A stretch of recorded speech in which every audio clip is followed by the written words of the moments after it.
D'énormes quantités de tongs, mais aussi de bouteilles ou d'emballages plastiques sont régulièrement ramassés sur les plages kenyanes par des volontaires. Charriés par les rivières ou par le ressac des vagues depuis l'autre bout de la planète, ces plastiques menacent la stabilité écologique de plusieurs pays africains. Aussi en sol, une entreprise kenyane s'est lancée dans le recyclage de ces tongs.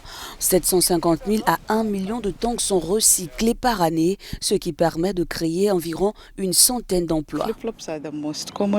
Les tongs sont la paire de chaussures la plus courante, la plus abordable par beaucoup de gens, riches, pauvres. Tout le monde a une paire. Et comme elles sont très abordables, quand une paire est usée, il suffit juste de la jeter et d'en acheter une nouvelle. Envoyées dans un atelier à Nairobi, les sandales sont ensuite nettoyées puis collées pour constituer des plaques multicolores. Des dizaines d'artisans les sculptent en divers objets, dont des animaux, petits ou grands, qui trouvent au preneur principalement à l'étranger.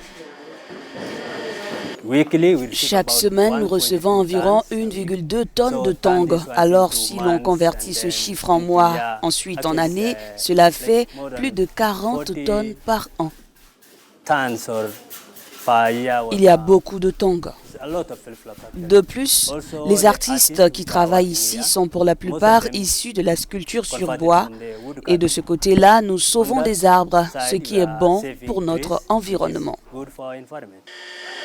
Pour les plus grandes pièces comme des éléphants ou des girafes d'environ 2 mètres vendues plusieurs centaines de dollars, le polystyrène extrait de vieux réfrigérateurs est également utilisé. Mais l'entreprise fait face à une marée de plastique qui s'accumule sur ses côtes. Lors du sommet de Nairobi le 28 février, le fléau croissant des déchets plastiques sera au cœur des négociations.